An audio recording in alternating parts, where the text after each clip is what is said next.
All right, boys and girls, welcome to our second video lesson in Chapter 6, our lesson on parallelograms, henceforth called pairs. Here we go. All right, you need to write these down. These are your properties and your definitions of a parallelogram, okay? First of all, the definition of a parallelogram is that opposite sides are parallel. So in this picture right here, this is parallel to that, and this is parallel to that, okay?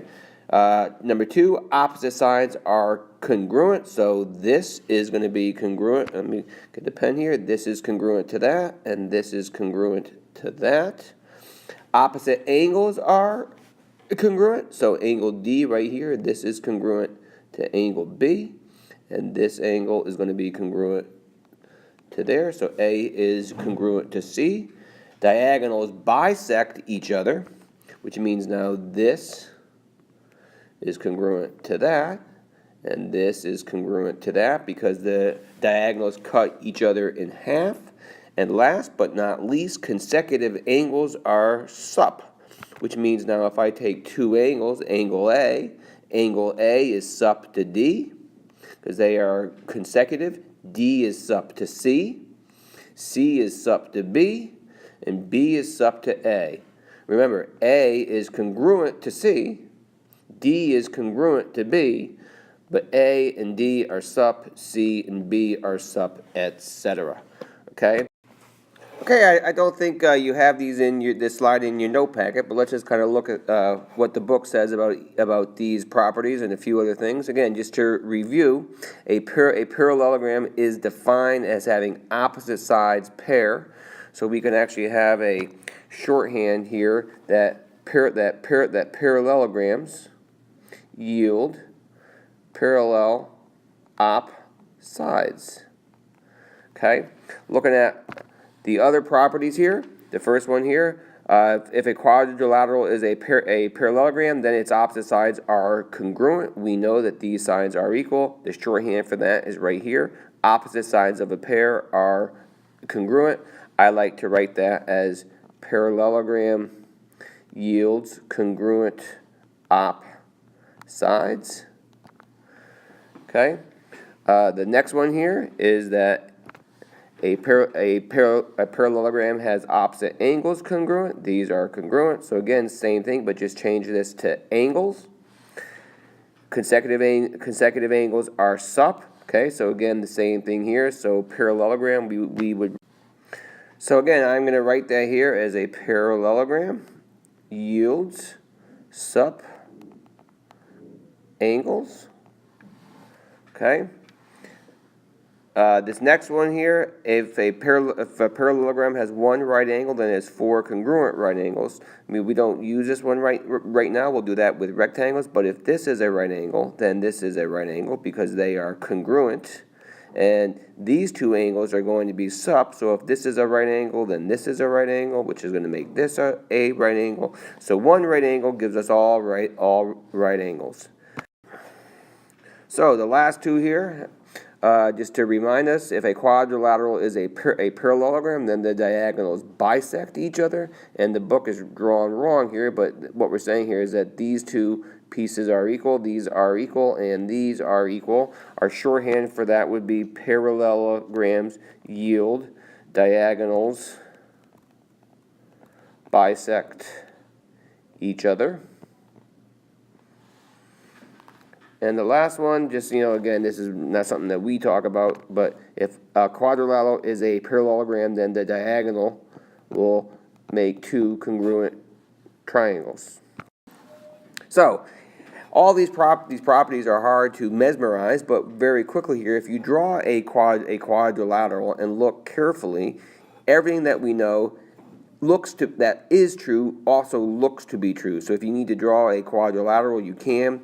The definition of a quad now is that this side is parallel to this side, and this side is parallel to this side. If we look here, we can see that these appear to be equal, and they are. The opposite sides are congruent. Opposite angles are congruent. They look that way. Okay, consecutive angles are sup. Consecutive angles are sup. These are same side interior angles. If you want to think about it, do we see the big letter C's? So same side, consecutive angles are sup. And lastly, the diagonals bisect each other. I'll do that in blue.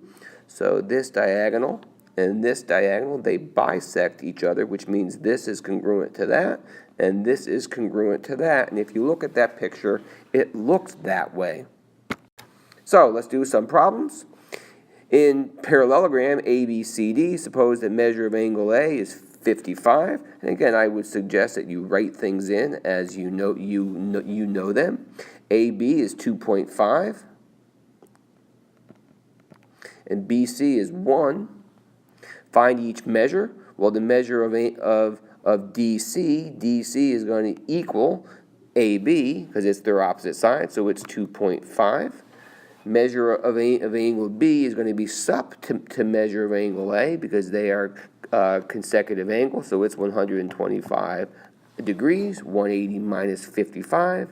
And measure of angle C, it's going to be its opposite. Measure of angle A, which is 55, so it is 55. Let's keep going. This is fun. If QRST is a pair, then find the value of X, Y, and Z. Okay, there's a lot going on here. Just remember all of our properties. Opposite sides are equal.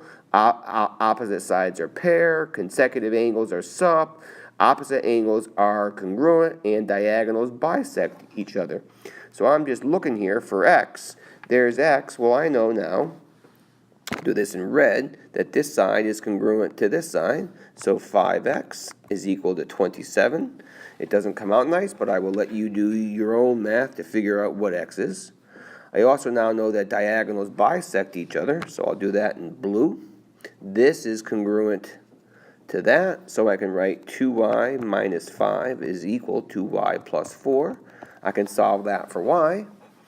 I'll let you do it. And lastly, I know that in a parallelogram, opposite sides are pair, so this side is parallel to this side. I'm looking right here. I'm going to change colors. Just hold on 1 second here, folks. I'm going to change colors. Come on, baby. Maybe I won't. I'm not going to change colors. I'd like to, but do we see right now, I'll do it in red, a big, there's the change color. I'll do it in green, a big Z. A big Z right here. Do we see that big Z? Well, I now know that 3Z is equal to 33 because those are alternate interior angles. So I can solve each of those variables. Okay, now we're going to just look at two proofs real quick. I'm not going to write these steps out for you. I want you to do that on your own. But I'm going to run through these proofs the best I can and show you how we want to get started. Okay, so again, first thing we're going to do is we're going to mark up our picture with our givens. Given, we have a parallelogram ABDG. So ABDG, that is a pair, and AF is congruent to CF, which means now that this is congruent to that. We want to prove that the angle BDG, which is BDG, this angle right here, is congruent to angle C. Well, let's kind of take a look here. If this line is parallel to this line, that means that angle A is congruent to angle C. And if this thing right here is a pair, that means that the angle A is congruent to D because those are opposite angles in a parallelogram. So somewhere in our proof now, I have written down that angle A is congruent to angle D. I also have written down that angle A is congruent to angle C. Okay, and angle D, of course, is BDG. I should probably write that, BDG. Okay, now I think I can use transitive to say that angle BDG is congruent to C. Not a bad proof at all. I think we're going to have 4 or 5 steps. We're going to have givens. We're going to have base angle theorem. Sides to angles. We're going to have parallelograms yield congruent op angles, and we're going to have trans.